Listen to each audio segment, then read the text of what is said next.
18 தர்பார் வந்துட்டாயா. வணக்கம் மக்களே, வழக்கம் போல பரபரப்புக்கும் சுவாரஸ்யத்துக்கும் கொஞ்சமும் பஞ்சம் இல்லாம ஏகப்பட்ட விஷயத்த உங்களுக்காகவே கொண்டு வந்திருக்கோம். தர்பாரை தொடங்கிடலாமா? அடுத்ததா உத்தராகண்ட் முதலமைச்சர் புஷ்கர் சிங் தாமி இருக்கார்ல, நேத்து நம்ம ஜம சினிமால பார்த்திருப்போம். இந்த விவசாயியா மாறி இருந்தார், அப்படியே கேரக்டராவே மாறி களத்துல இறங்கி நாத்து நடுறது என்ன அடடடா பிரம்மாண்டமான பெர்ஃபார்மன்ஸ்லாம் பண்ணியிருந்தார். இன்னைக்கு என்ன பண்ணியிருக்கிறாரு அப்படின்னா, யானைக்கெல்லாம் சோறு ஊட்டி அப்படியே வனவிலங்கு ஆர்வலராக மாறி ஜம சினிமால இன்னைக்கு இடம் பிடிச்சிருக்கிறார்.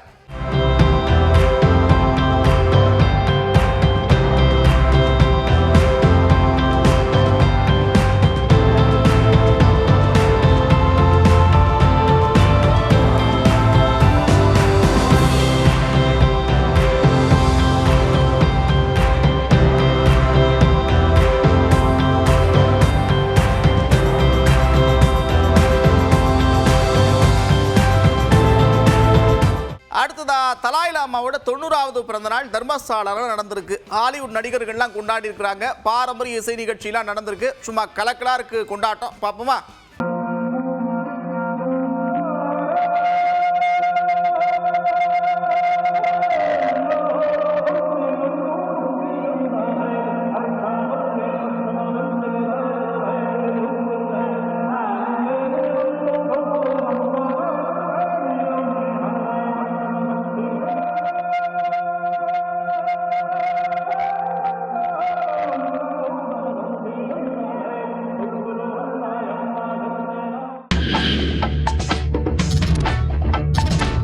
நாங்களும் எத்தனை நாள் தான் வந்து போறது, இருந்தாலும் பனிமூட்டமா இருக்கு, மேகமூட்டமா இருக்கு, ஒழுங்கா சூரிய உதயம் தெரியலப்பா அப்படின்னு கடந்த சில நாட்களா கன்னியாகுமரி பக்கம் போனவங்களாம் புலம்பிக்கிட்டு இருந்தாங்க. இன்னைக்கு என்னப்பா அப்படின்னா, அவ்வளோ கிளியரா அப்படி ஒரு சூரிய உதயத்தை பார்த்து மக்கள்லாம் பயங்கர மகிழ்ச்சின்னா பார்த்துங்க.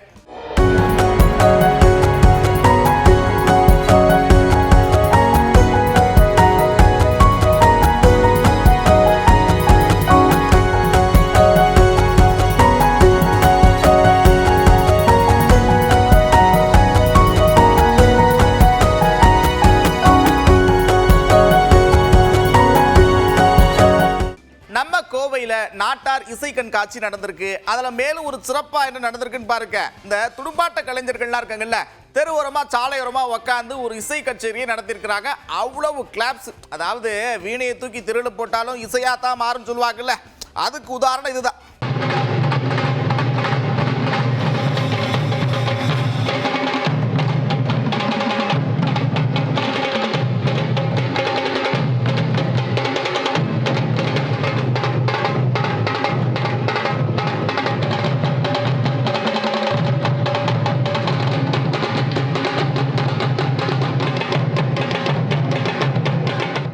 பொள்ளாச்சி பக்கம் சுற்றுலா போறவங்கெல்லாம் ஆழியார் டேமை பார்த்துட்டு கவி அருவியில் ஒரு குளியல போட்டு அப்படியே வால்பாறையை பார்த்துட்டு வருவாங்க. இந்த கடந்த 6 மாசமா கவி அருவி மூடியா இருந்துச்சு பார்த்துங்க. இப்போ என்னப்பா ஹாப்பி நியூஸ்னா, 6 மாசத்துக்கு அப்புறம் திறந்துருக்கிறாங்க. ஒரே குளியல் போட்டு சுற்றுலா பயணிகள் மகிழ்ச்சி.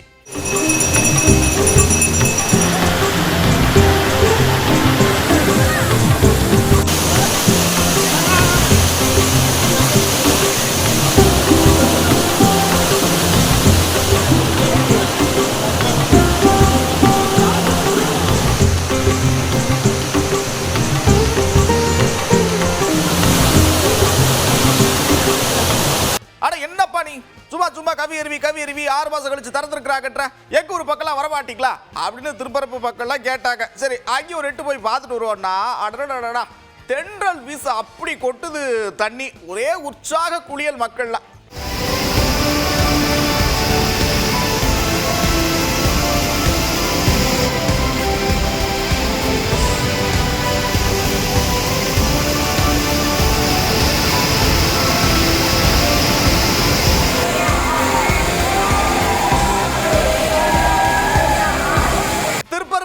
இப்படி எல்லாரும் குளியல போட தேனில இன்னொரு சம்பவம் என்னன்னு கேட்டீங்கன்னா, அந்த ஸ்கூல் பசங்களா ஒண்ணா சேர்ந்து இந்த போதை பொருள் விழிப்புணர்வு நடத்தி இருக்காங்க. ஸ்கேட்டிங், அப்புறம் சைக்கிள்ல போறது, இப்படி எல்லா விஷயத்தையும் பண்ணி போதை பொருளுக்கு எதிராக விழிப்புணர்வை ஏற்படுத்தி இருக்காங்க.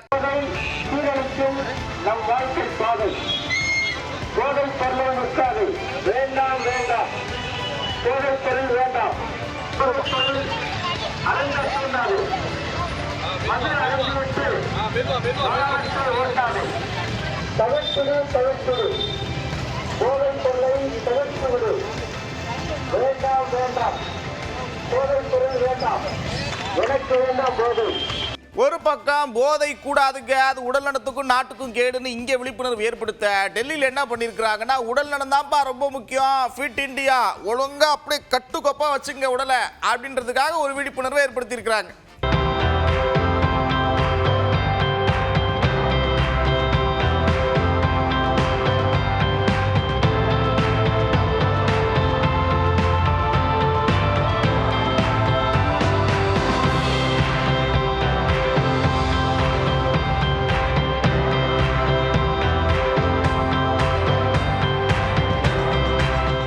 விடிஞ்சா திருச்செந்தூர் குடமுழுக்கு லட்சோப லட்ச மக்கள் வருவாங்க, ஏகப்பட்ட வேலையெல்லாம் செய்யணும், ஏற்பாடெல்லாம் செய்யணும், அதுக்கான வேலைகள்லாம் தீவிரமாக நடந்துகிட்டு இருக்கு. இன்னொரு பக்கம் பக்தி மனம் அப்படி வீசுது, ஊரே விழா குழம்புன்னு இருக்கு. சிறப்பு நேரில் வேற இருக்கு நியூஸ் 18 தமிழ்நாட்டில் காலை 5 மணிலிருந்து.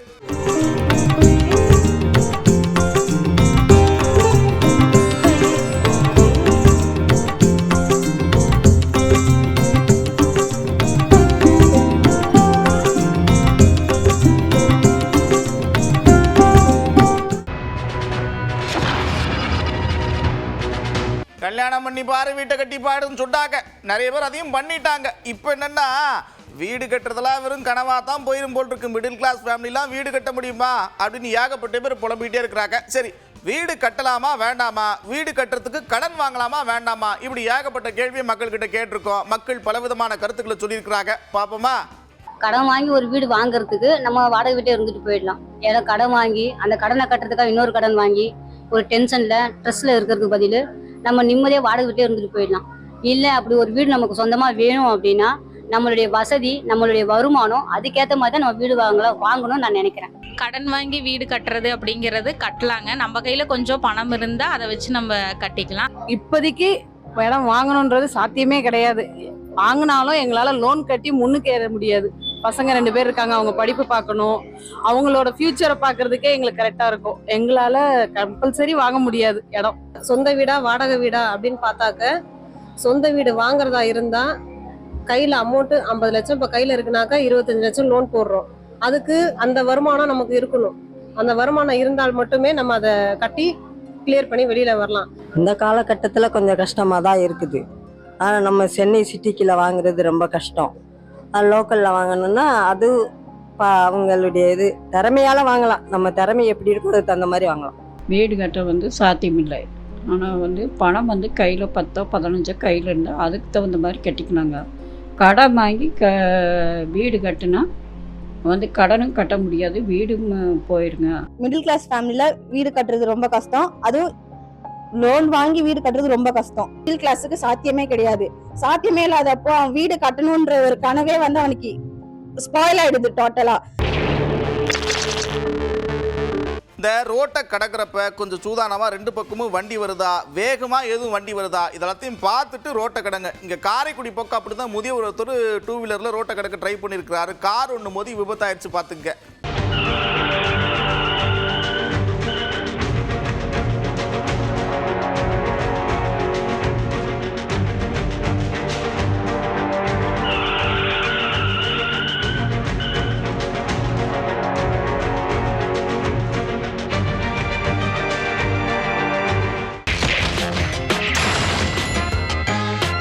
அதாவது அவங்களும் ரொம்ப வருஷமாக ட்ரை பண்ணிக்கிட்டு இருக்கிறாங்க. அவங்க என்ன பண்ணாலும் தமிழ்நாட்டில் அவங்களால காலுணவே முடியாது. யார் திமுகலேருந்து யாராவது சொன்னாங்களா அப்படின்னு நிறைய பேர் கேட்க, இல்லைக்க அதிமுக அமைப்பு செயலாளர் அன்வர் ராஜா அப்படி பேசிவிட்டா அப்படி. இப்போ அதுதான் ஹாட் டாப்பிக்காக இருக்குது. இதுக்கு அக்கா என்ன சொல்கிறாங்கன்னா, இல்லை அவர் சொன்னதில் நம்ம பாசிட்டிவான விஷயத்தை மட்டும்தான் எடுத்துக்கணும். சிறுபான்மையினர் ஓட்டு கொஞ்சம் விழுன்னு சொல்லியிருக்கிறார்ல, அந்த பாசிட்டிவை மட்டும் நாங்கள் எடுத்துக்கிறோம் அப்படின்னு சொல்லியிருக்கிறாங்க. அவர் இன்று இந்த கூட்டணி அமைக்கப்பட்டிருக்கிறது. இந்த கூட்டணி வெற்றி பெறுவதற்கான வாய்ப்புகள் எங்களுக்கு இருக்கிறது. சிறுபான்மையின மக்கள் எங்கள் இயக்கங்களை சார்ந்தவர்கள் வாக்குகள் வருவதற்கு வாய்ப்பு இருக்கிறது என ரொம்ப பாசிட்டிவாக தான் சொல்லியிருக்காரு அவரு. ஆனால் தலைப்பு நெகட்டிவா இருக்கு, அவ்வளவுதான். இது மாதிரி சில கருத்துக்கள், சலசலப்புகள், ஒரு சின்ன வார்த்தையை வச்சு குழப்பங்கள் ஏற்படுத்துவதற்கு வாய்ப்புகள் அதிகமாக இருக்கிறது. ஆனால் நாங்கள் குழம்ப மாட்டோம். சிறுபான்மையான வாக்குகள் கிடைப்பதற்கு வாய்ப்பு இருக்கிறது. சில யதார்த்தமான உண்மைகளை நான் சொல்றேன் அப்படின்னு சொல்றாரு. அதனால இதுல இந்த கூட்டணி தான் வெற்றி பெறும், இந்த கூட்டணி வெற்றி பெறுவதற்கு வாய்ப்பு இருக்கிறது என்று அவர் சொன்ன பாசிட்டிவான திங்ஸ் மட்டும் நான் எடுத்துக்கிறேன். அதுதான் சரியாக இருக்கும் என்பது எனது கருத்து. எதிர்மறை கருத்துக்கள் எதையுமே பதிவு செய்ய மாட்டோம், பதிவு செய்தால் அதை பெரிதுபடுத்த மாட்டோம். ஏனென்றால் அதைத்தான் எதிர்பார்த்து கொண்டிருக்கிறார். ஏதாவது எதிர்மறை கருத்து வருமா, அதை எதிர்மறையாக எடுத்து செல்ல முடியுமான்னு இல்லை. நாங்கள் நேர்மறையாக செல்கிறோம், நேர்மையாக செல்கிறோம், மக்களிடம் நேரடியாக செல்கிறோம். இந்த பாசிட்டிவிட்டியை அக்கா கிட்ட இருந்தா கத்துக்கணும். எவ்வளோ பாசிட்டிவா இருக்காங்க பாத்தீங்களா? அடுத்த அண்ணன் நைனா நாகேந்திரன் என்ன சொல்றாருன்னா, இங்க பாருங்க 2026 தேர்தல் வருது. ஆமா வருது, கூட்டணிலாம் வச்சிருக்கிறோம், தேர்தல் நடக்கும், ஓட்டெல்லாம் போடுவாங்க. இருந்தாலும் நமக்கு 2029 தான் இலக்கு. ஏன்னா நாடாளுமன்ற தேர்தல் பார்த்துக்க எத்தனை எம்பி போறா அப்படின்றதா முக்கியம் அப்படின்னு சொல்லியிருக்கிறார். இன்னைக்கு சில கருத்துக்களை சொன்னாங்க. திமுக இவ்வளவு பெரிய ஸ்ட்ராங்கான கட்சி கூட்டணி, நீங்க கவலையே பட வேண்டாம், அதை பத்தி நீ கவலைப்பட வேண்டாம். 2026 ஆட்சி மாற்றம் நிச்சயமா உறுதியா ஆட்சி மாற்றம். 2026 நிச்சயமா ஆட்சி மாற்றம் உறுதியா. அதுக்கான வீரங்களை நம்மளுடைய மாண்பு உள்துறை அமைச்சர் அவங்க பார்த்துக்கிடுவாங்க. ஆனாலும் எனக்கு தெரிஞ்ச சில விஷயங்கள்ல, தமிழ்நாட்டில் இத்தனை வருஷமா இருந்ததுனால எனக்கு தெரிஞ்ச விஷயங்கள் என்னன்னா, திமுக என்னைக்குமே தொடர்ந்து ஆட்சியில் இருந்ததே கிடையாது. இப்ப நம்ம என்ன செய்யணும், இப்ப என்ன செஞ்சா நமக்கு ஆட்சிக்கு நம்ம ஆட்சிக்கு வருவது 2026 நமக்கு முக்கியம் அல்ல. நம்முடைய நோக்கம் 2026 கிடையவே கிடையாது. தயவு செய்து புரிஞ்சு, 2029 பாராளுமன்றம் தான் நம்முடைய நோக்கம், நம்முடைய வெற்றி. தயவு செய்து புரிஞ்சு, இதுல எத்தனை சீட்டு வேணாலும் வரலாம். இந்திய கூட்டணி ஆட்சி அமைக்க சந்தேகம் இல்லை.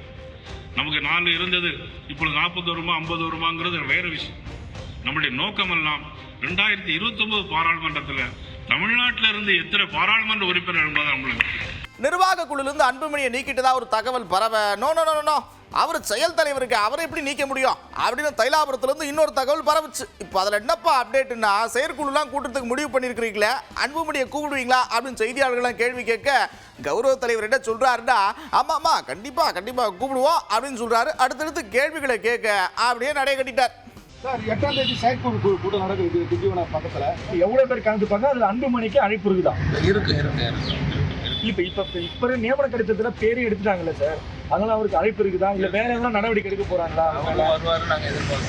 பாமக பிரச்சனை இப்படி போய்கிட்டு இருக்க, அமைச்சர் ஒருத்தர் என்ன சொல்றாருன்னா, அங்க அரியலூர் பக்கம் அவங்க தான் பயங்கர ஸ்ட்ராங்கா இருக்கிறாங்க, அவங்க பிரச்சனை நமக்கு ஒரு சாதகம், அவங்க ஓட்டெல்லாம் நம்ம எப்படியாச்சும் வாங்கிடணும் அப்படின்னு ஒரு கணக்கை போட்டிருக்கிறார். அடுத்து என்ன சொல்றாருன்னா, இங்க பாருங்க நேற்று தான் வந்தாங்க, சினிமாலேருந்து நிறைய பேர் புதுசாக வர்றாங்க, நாளைக்கே அவங்க தான் முதலமைச்சர், நாங்கள் கூட்டணிக்கெல்லாம் வரமாட்டோம் அப்படிலாம் சொல்றாங்க, பார்த்து கடப்படி ஆட்டணும் அப்படின்னு அறிவுரையெல்லாம் சொல்லியிருக்கிறார்.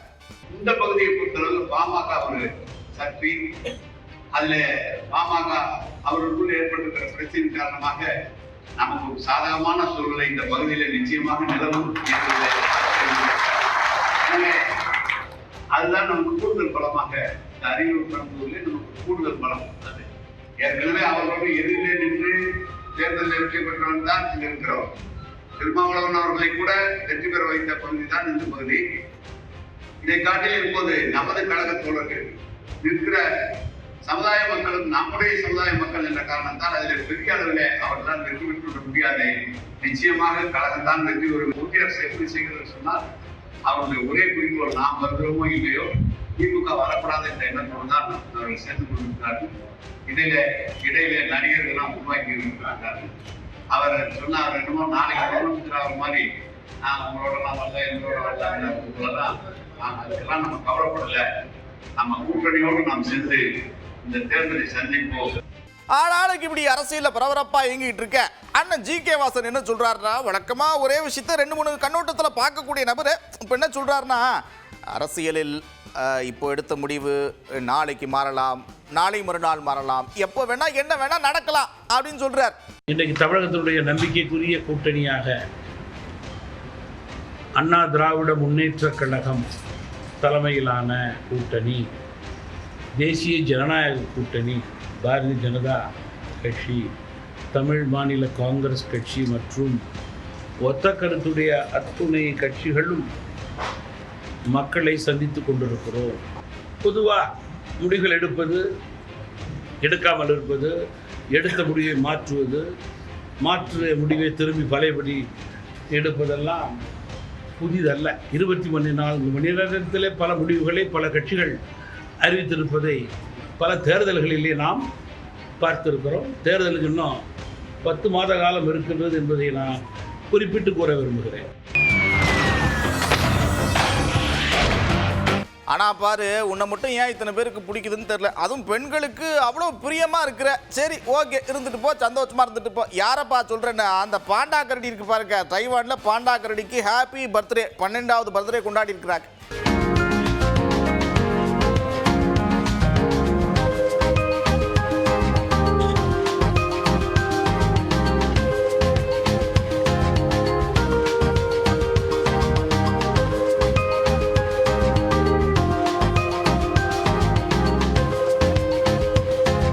இதே மாதிரி கலர்ஃபுல்லாக ஜாலியாக வண்ணமயமான ஏகப்பட்ட விஷயம் உலகத்தில் அங்கங்கே நடந்துக்கிட்டே தான் இருக்கு. அதை ஒரு எட்டு பார்ப்போமா?